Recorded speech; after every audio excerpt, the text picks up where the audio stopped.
जय श्री कृष्णा। राधे राधे आप सभी भक्तों को। इस संसार में जब भी प्रेम की मिसाल दी जाती है तो सबसे पहले नाम भगवान श्री कृष्ण और राधा रानी का आता है। सदियों से श्री कृष्ण और राधा के प्रेम की कहानी उदाहरण के तौर पे हमें बताई जाती है। राधा और कृष्ण के प्रेम को जीवात्मा और परमात्मा का मिलन कहा जाता है। धार्मिक ग्रंथों के अनुसार श्री कृष्ण भगवान को प्रेम का प्रतीक माना जाता है और पुराणों के अनुसार माना जाता है कि श्री कृष्ण भगवान की 16,108 रानियां थी, जिनमें रुक्मणी और सत्यभामा उनकी सबसे प्रिय रानियां थी। इसके अलावा यह भी बताया जाता है कि भगवान श्री कृष्ण बचपन में गोपियों के साथ गोकुल में रास लीलाएं किया करते थे, लेकिन सबको प्रेम की परिभाषा सिखाने वाले भगवान श्री कृष्ण का नाम आज भी केवल और केवल राधा रानी के साथ लिया जाता है। आपने कभी कृष्ण भक्तों को देखा होगा तो वह हमेशा केवल और केवल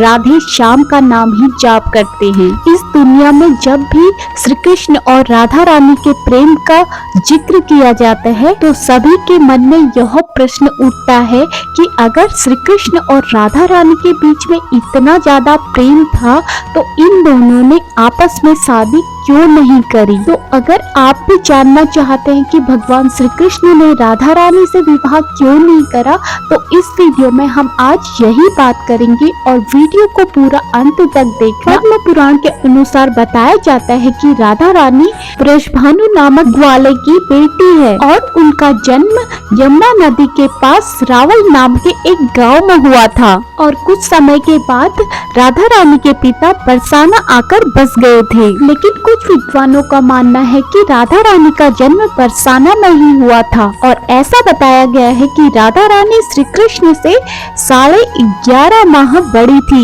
श्री कृष्ण से पहले ही राधा रानी ने जन्म ले लिया था, लेकिन जब तक श्री कृष्ण जी के दर्शन नहीं हुए राधा रानी ने अपनी आंखें बंद रखी। जब श्री कृष्ण बांसुरी बजाते थे तो राधा रानी उनकी बांसुरी में इतनी मोहित हो जाती थी कि वह बेसुध होकर नाचने लगती। मान्यता है कि जब भगवान श्री कृष्ण और राधा रानी बचपन में ही बाल्यकाल में मिले थे तभी उनको अपने प्रेम का आभास हो गया था। दोनों ही एक दूसरे से बहुत ज्यादा प्रेम भी करते थे और दोनों ही एक दूसरे से शादी भी करना चाहते थे। जब यह बात राधा रानी के घर वालों को पता चली तो उन्होंने राधा रानी का घर से बाहर निकलना बंद कर दिया। वह इस विवाह से इसलिए भी खिलाफ थे क्योंकि राधा का विवाह कहीं और तय हो गया था। लेकिन जब श्री कृष्ण को यह बात पता चली कि उनके घर वालों ने राधा रानी का घर से बाहर निकलना बंद कर दिया है तो वह यह बात यशोदा माता को बताते हैं और वह राधा रानी से विवाह करने की जिद करने लगे। तब यशोदा माता ने यह कहकर टाल दिया कि राधा रानी आपसे उम्र में भी बड़ी है और उनका विवाह कहीं और भी तय हो चुका है। नंद महाराज ने भी यह बात श्री कृष्ण को समझाई और राधा से विवाह न करने की सलाह दी, लेकिन जब श्री कृष्ण नहीं माने तब नंद महाराज माता यशोदा श्री कृष्ण को आरसी कर ले गए। राशि ने कृष्ण को समझाया कि तुम्हारा जन्म किसी खास लक्ष्य के लिए हुआ है। इसकी भविष्यवाणी हो चुकी है कि तुम तारणहार हो।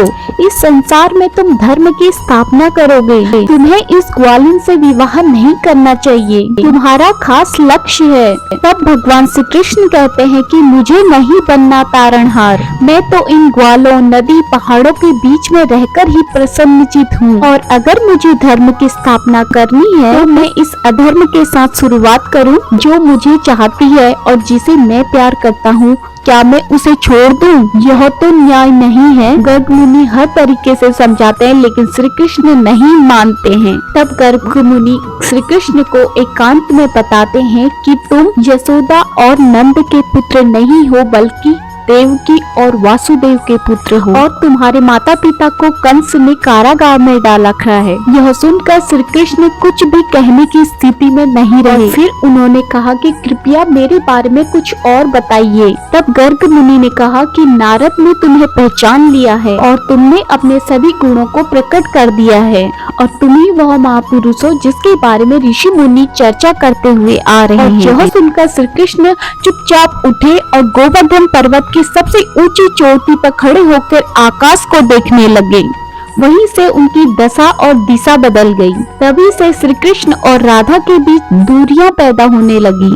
कुछ समय के बाद जब श्री कृष्ण और बड़े हुए तो उन्हें कंस के बुलाने पर वृंदावन छोड़कर मथुरा जाना पड़ा। कहा जाता है कि जब श्री कृष्ण वृंदावन छोड़कर मथुरा जा रहे थे तो वह चुपके से राधा रानी से मिलने गए थे और उसे बिना कुछ कहे ही अपनी बांसुरी तोहफे में दे दी थी। उसके कुछ समय के बाद श्री कृष्ण अपने बड़े भाई बलराम के साथ वृंदावन को छोड़कर मथुरा चले गए और उन्होंने राधा रानी से वादा किया था कि वह वृंदावन वापस लौटेंगे, लेकिन वह वृंदावन वापस कभी नहीं लौटे। श्री कृष्ण के जाने के बाद राधा रानी उनकी याद में बहुत ज्यादा फूट फूट कर रोया करती थी और फिर उन्होंने अपने माता पिता की इच्छा अनुसार विवाह कर लिया था और अपनी एक अलग दुनिया बसा ली थी।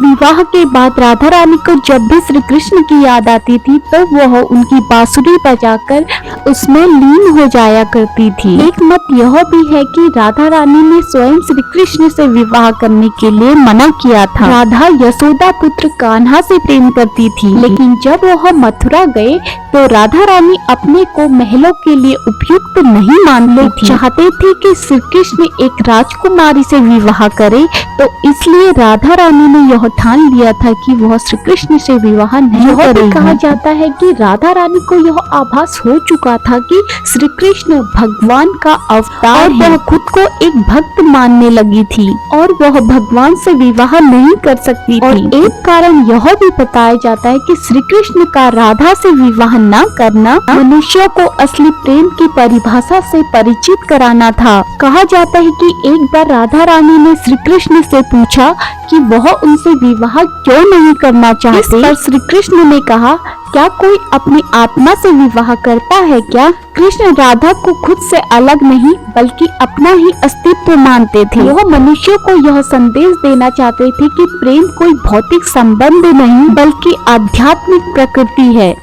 प्रेम और विवाह दोनों एक दूसरे से अलग नहीं हैं। जैसे राधा कृष्ण बिना विवाह करे सदियों से एक ही हैं। जहाँ कृष्ण का नाम है वहाँ राधा का स्मरण जरूर होता है। कृष्ण और राधा का विवाह न होने की एक कथा और प्रचलित है। ब्रह्म वैवर्त पुराण के अनुसार कहा जाता है कि श्री कृष्ण की राधा उनके साथ गोलोक में वास करती थी। एक बार राधा श्री कृष्ण का वहाँ पर इंतजार कर रही थी और काफी इंतजार के बाद जब श्री कृष्ण वहाँ पर नहीं आए, वह श्री कृष्ण को खोजने निकल पड़ी। तभी रास्ते में उन्हें श्रीदामा मिले।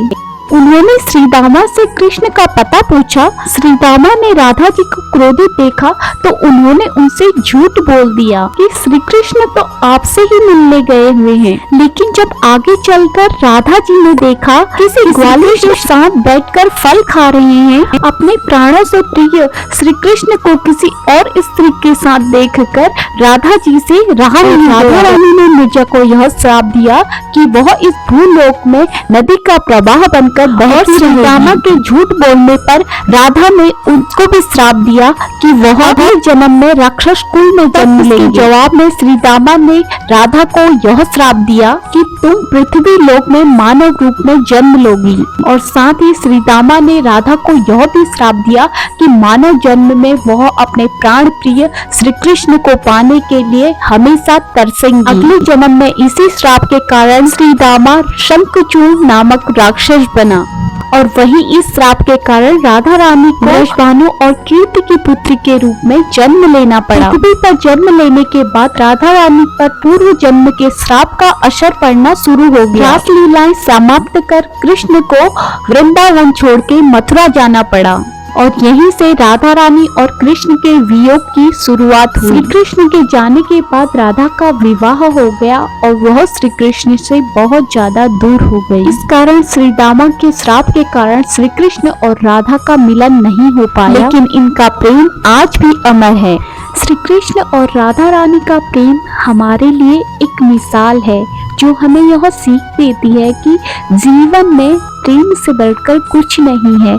आपको यह वीडियो कैसी लगी प्लीज कमेंट में जरूर बताना और यह भी बताना कि आपको क्या लगता है कि श्री कृष्ण और राधा रानी का विवाह किन कारणों से नहीं हुआ है।